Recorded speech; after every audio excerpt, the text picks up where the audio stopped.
would like to welcome everybody to week 2. And I just want to say I think you guys are doing great to start off with.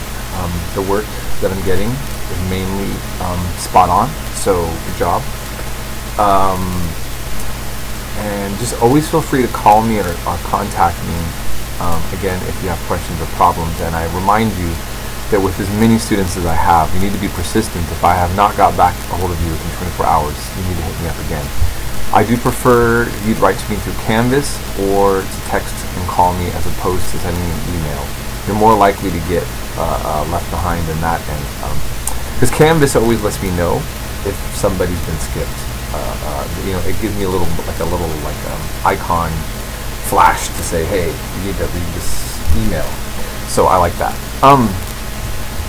And so, okay, so we are starting off with Mesopotamia. And this is a very, when we're talking about ancient history that has this much history and so many cultures borrowing from each other, it's a little overwhelming. But at the same time, as you'll see, there are many things coming out of this part of the world that influences our world now and our religion. And we're talking about the area that's basically ancient Iraq and has been at times ancient Persia. And so I think it's good for us. I've always really feel this is such an important chapter because Assyrians, Sumerians, Babylonians, the cultures that are coming from Mesopotamia have a direct influence on the biblical tradition, biblical history. For religious believers, there's often a different way of looking at those things.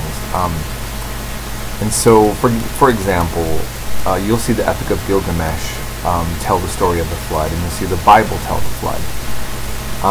If you grow up in a religious household, like I did, you learn, you're taught that the biblical story is the right story, and the other stories that might follow are kind of they're the less correct stories. They're coming from an original source, and the idea is that the original source is the Bible. From a historian point of view, the texts telling the story of the flood came from ancient Mesopotamia first. But just to be fair, who actually told the story and why and how it started and who morphed what over time is something that anybody could kind of play off a wild set of variables. I want you to keep in mind that when we do our discussion that we should respect the fact that people have beliefs one way or the other. This isn't about proving or disproving the Bible. That's not the point of this discussion. We're reflecting on the fact that history develops and cultures share or borrow things from each other, and they morph in different ways. And I think that's the part that we should be kind of in awe of and acknowledge.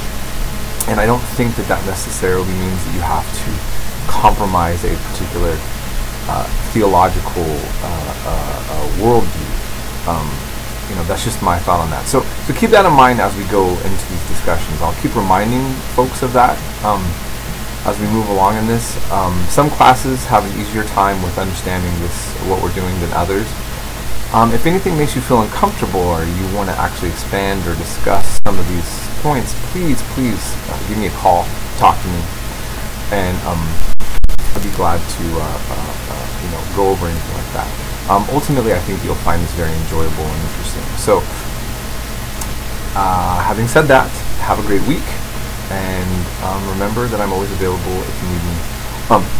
But, again, I remind you, I work several 10-hour shifts at a kids' education center, and those days I'm a little less available. You try your best. Usually it'll be I get a hold of you the next day. But if you get it again in the morning, before my lunch break, I'll hit you up on my lunch break. Sometimes I'll hit you up after work. Sometimes I get off of work and I'm just too exhausted, and I just hit you up the next day. Okay. But if you have something real immediate, you have a concern, I usually can get to you and just kind of respond. Okay? So that's it. All right.